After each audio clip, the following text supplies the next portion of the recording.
watching WUFT Midday. Grab a jacket before trick-or-treating tonight. We're seeing lows in the 40s across north central Florida and highs barely reaching the 70s. The Cold Night program initiated by Gainesville leaders is in place for tonight. St. Francis households shelter spaces predominantly for families, women, and children, with room to provide for about 40 to 45 people each night. Meanwhile, Grace Marketplace is aimed towards men, women, and veterans, offering over 100 warm beds and shelters. City leaders say the program is expected to remain in place until those temperatures get back above 45. The British royal family is taking an extraordinary step surrounding the allegations against Prince Andrew. WUFT's midday reporter Olivia Gilbert joins us live in the studio to tell us how the years-long scandal is part of a larger story. Vicki, the larger story you're talking about involves Jeffrey Epstein's victims and their demands for accountability and justice. King Charles is stripping his brother Prince Andrew of his remaining titles and evicting him from his royal residence after weeks of pressure to act over Andrew's relationship with sex offender Jeffrey Epstein. Buckingham Palace says the king initiated a formal process. Andrew will be known as Andrew Mountbatten Windsor and not as a prince, and he will move from his Royal Lodge residence into private accommodations. Pressure had been growing on the palace to oust him after he surrendered his use of the title of Duke of York earlier this month over his friendship with Epstein. I think it was incredibly hopeful for survivors, and it's a glimmer of hope that we haven't seen in a really long time, if ever. Andrew faced a new round of public scrutiny after emails emerged earlier this month showing he had remained in contact with Epstein longer than he previously admitted. That news was followed by publication of a posthumous memoir Epstein accuser Giuffre wrote, who alleged she had sex with Andrew when she was 17. Andrew denied Giuffre's claims, but stepped down from royal duties after a disastrous November 2019 BBC interview in which he attempted to refute her allegations. The 65-year-old paid millions in an out-of-court settlement in 2022 after Giuffre filed a civil suit against him in New York. He didn't admit wrongdoing. He acknowledged Giuffre's suffering as a victim of sex trafficking. Giuffre died of suicide in April at the age of 41. Live in the studio, Olivia Gilbert, WUFT News. Both chambers of Congress are no longer in session as the government shutdown remains for the last month. That means the shutdown will last into next week. And as Alice Barr reports, this comes as federal funds for programs that feed low-income families are on track to run out tomorrow. President Trump overnight throwing a major curveball into the shutdown showdown, calling on Republicans to go for the nuclear option, to get rid of the filibuster and get rid of it now. Doing that would let GOP members pass a short-term funding bill to reopen the government with a simple 50-vote majority instead of the 60 needed now. The Senate's top Republican has publicly opposed changing the filibuster, instead urging more Democrats to cross over and back the bill. We have a few already. We need 5 Democrats with a backbone. Democratic leadership holding firm on restoring health care provisions. The American people understand that there's a Republican health care crisis. That amid a deepening food insecurity crisis. The emergency response organization World Central Kitchen now in D.C. helping feed federal workers who are missing paychecks. I wish people in power understood that we are much closer to poverty than a lot of folks outside of D.C. Perhaps don't understand or don't know. And now SNAP food assistance is set to expire on Saturday, ripping a lifeline away from low-income Americans. Democrats pushing for a standalone bill using contingency funds to extend those benefits. No president has ever stopped these funds from flowing in a shutdown. Republicans rejecting blame, accusing Democrats of a political bid to insulate themselves from the consequences of their own actions. Now, as the consequences grow, one Republican senator proposing a constitutional amendment to stop lawmakers' pay while the shutdown drags on. In Washington, Alice Barr, NBC News. In north central Florida, local food banks are preparing for the surge in demand if the shutdown continues. FarmShare Food Bank says they are already giving food to federal employees. FarmShare Director of Development Mario Lopez warns people that if SNAP aid runs out, food insecurity will be an immediate consequence. Thousands of families without access to basic food within days. It's not a distant future thing. If you can donate $10, $5, $100, whatever you can donate, please do. Lopez says an issue for food banks is a lack of funding. Funding is used to fuel up trucks, run distributions, and operate warehouses.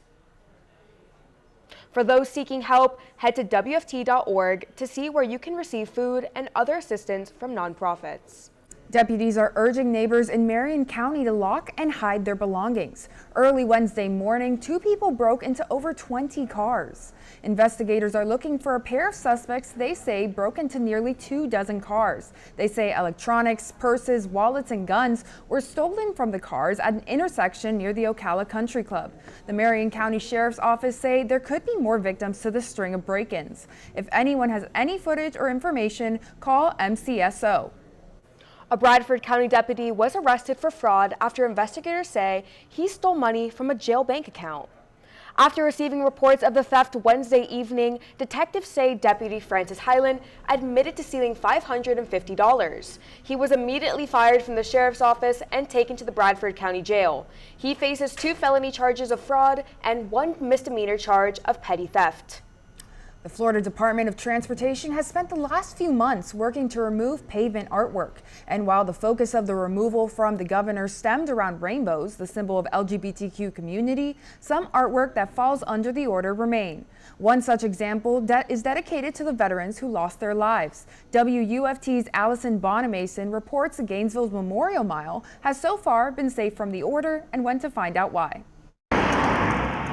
A mile of purple on Northwest 8th Avenue in Gainesville marks a memorial for veterans lost during the wars in Afghanistan and Iraq. Scott Camo, president of North Florida's Veterans for Peace, says this is more than just a strip of paint. It's a symbol of the many lives lost. We wanted people to see more than just numbers. When the hero 6,000 died or whatever, we wanted to see that each one was an actual person. But Memorial Mile is in jeopardy thanks to a recent FDOT directive that requires the removal of decorative pavement art that doesn't serve as traffic control. Other similar artwork, like 3 rainbow crosswalks in Gainesville, were removed earlier this year. But veterans I spoke to say the Memorial Mile should not fall under FDOT's directive. It ticks me off. This is to remind people of our freedoms, and our freedoms. We have our freedoms because of those who've served. It's just ridiculous. I think they're overstepping their reach. Camille hopes the mile can remain because it's not a political symbol. It really disturbs me because a lot of work and care has been done here, and it's to honor people, Americans who have died fighting for their country. Why would that be destroyed? Why would that be taken away? I don't really understand it. On the plans to remove the mile, but they have not yet returned our calls. The mile, which was established in 2007 and represents the Purple Heart veterans receive for being killed or wounded during service. We'll keep you posted on any response from FDOT officials. UF Shands Children's Hospital is getting in on the Halloween spirit with a department-wide pumpkin decorating competition. The 18 departments that take care of Shands pediatric patients were tasked with decorating the pumpkins, and they got very creative. The contest will have a community vote and a patient vote, and winners will be announced sometime next week. It's not only fun for the kids and families, but it's super fun for the staff. I think each year the pumpkins get more and more elaborate. So it was really fun, like last week and on Monday, to see all the pumpkins come through and see all the effort and time spent into these. To vote, scroll through their online pumpkin patch on the UF Health Shands Children's Hospital Facebook page. The pumpkin with the most likes will be the community winner. The hour hand is taking one full step back this Sunday, and lawmakers in Florida are trying to keep the clock set at the same time all year long. The times change twice a year. In March, we have longer evenings. Then in November, we return to the standard time for brighter mornings. Florida lawmakers have pushed the Sunshine Protection Act to keep daylight saving times year-round. The policy is set at the federal level. Permanent change would require action in Congress. Florida could, if it wanted to, move to permanent standard time, so it would not observe daylight savings time, but the federal government doesn't give states the option to move to permanent daylight savings time. To avoid time confusion, the proposal was reintroduced in Congress in January 2025. It has not yet been set in place. Until then, we'll gain an extra hour of sleep and more morning sunlight on Sunday.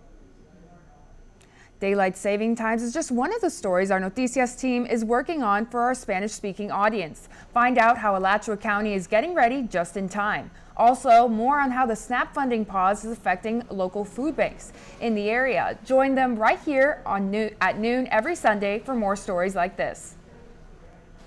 Living in Central Florida means understanding you share the land with alligators. And though they are much less common, sometimes also crocodiles. Madeline DeStefano reports on one that had to be removed by Florida Fish and Wildlife officials because of what it did. A horrific scene in Satellite Beach, not far from an elementary school and several homes. A large crocodile is seen swimming in a canal with a dog in its mouth. FWC confirmed the incident on Tuesday. It was just heartbreaking. I mean, I'm a dog owner. I know they're part of the family, and so I couldn't help but have my heart go out to them that their worst fear had come true. Zach Spurlock took this video on Monday in South Patrick Shores near Sea Park Boulevard and South Patrick Drive. I got a text from a friend that was walking with their baby in a stroller, and 10 feet away is this 11-foot crocodile swimming with a golden retriever type breed in its mouth. And so, at that point, I couldn't help but go there. FWC responded and wrangled the crocodile out of the water eventually. Fire rescue was on scene and several neighbors stopped to watch. And this isn't the first time that crocodile has been spotted here in Gleason Park, just a short drive away. Families were taking pictures of it with its mouth open right here on the grass. I remember being 6 feet away from the thing. It's on dry land and it just has its mouth open sunning, and it has zero fear of humans now. When I saw the behavior, I knew something bad was going to happen. Spurlock took this video 3 weeks ago. He says over the last 3 years, he's seen this large crocodile countless times and started documenting it. We've seen the crocodile get relocated 3 to 4 times. And each time it makes its way back, it really likes that canal. FWC confirmed this individual was the only confirmed American crocodile documented in the area since 2018, adding that after careful consideration, the crocodile has been placed into permanent captivity. Wildlife officials say in this area, pets and children should always be kept away from the water's edge. Don't fret, we're back, and coming up we have a beautiful Halloween for you, a game day forecast, and we're going to take a look at our weekend outlook. Stay tuned after the break. You're watching WUFT-TV News. Welcome back. We're taking a live look at I-75 in Marion County. There's nothing scary about your traffic on this Halloween Friday. You can see things are flowing smoothly. You just saw the beautiful skies over I-75. It's shaping up to be a great day. Let's head back to Kennedy Lerner with your midday forecast. Yes, it's going to be a great day, but super chilly out. We are going to reach 44 in Gainesville, 41 in Stark, 47 in Jacksonville tonight. So make sure if you're going out, bringing your kids trick-or-treating, you grab a jacket. But right now, it is beautiful weather out, as you can see, with clear skies. Look, Sentry Tower, no cloud in the sky, 64 degrees right now, 45 dew point. It's great. And this is seen all across Florida. You can see 64 in Gainesville, 61 in Lake City, 62 in Stark, 61 in Ocala. It's very crisp out. The feel like is pretty on point. So it's a great day to be outside with the jacket. And the highs right now, 69 in Gainesville, 69 in Lake City, 69 in Stark. It's not going to get past 70, which is pretty nice and not on average for us usually in this fall weather. And as we are continuing in the night, it is trick or freeze, but hopefully you guys get some treats with you. 4 p.m. 68. It's going to cool off to 62 at 7 p.m. And then we get some chilly thrills at 10 p.m. with 53 degrees. And our lows are going to go 44 in Gainesville, 41 in Stark, and we haven't been this cold since last March. So it's been a couple months since we've hit this cold, and the cold is only going to continue as we enter the real peak of fall and into winter. This weekend, we have the Florida versus Georgia game, and so taking a look at that in Jacksonville, 1 p.m., 69 degrees. It's going to warm up to 71 for a kickoff at 3:30. Then go back down into 64.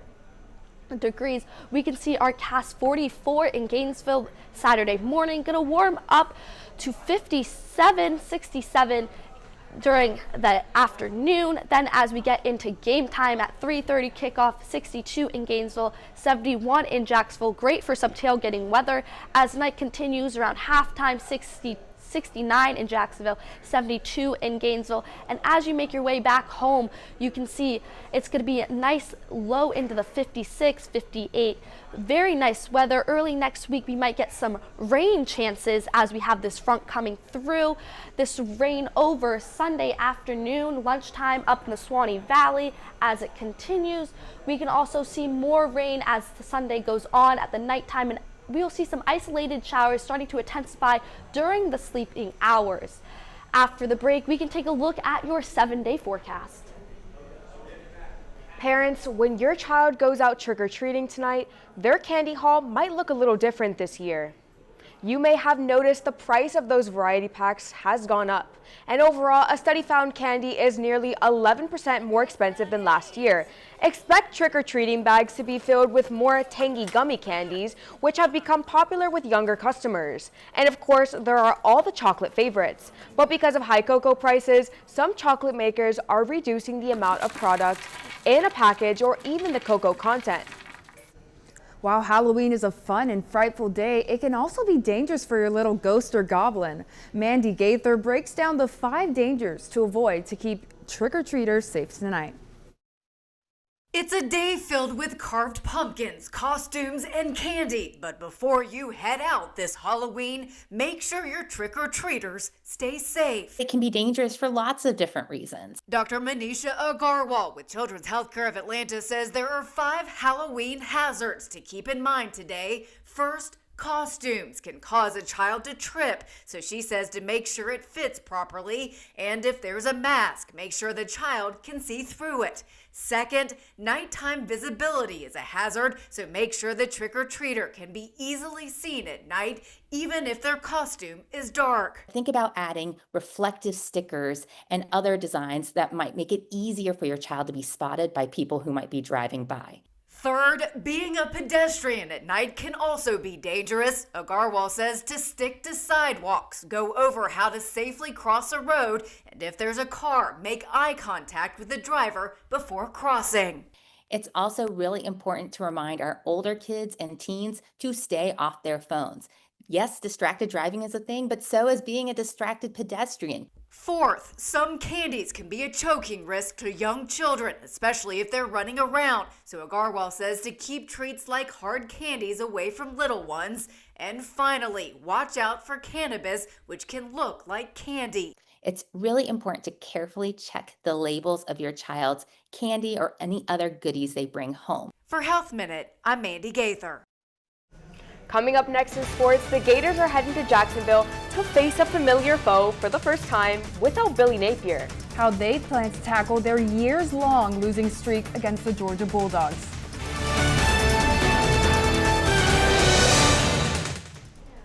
I'm Natalia Lopez with your Midday Sports. Football is back for the Gators as they head to Jacksonville to take on the number 5 ranked Georgia Bulldogs.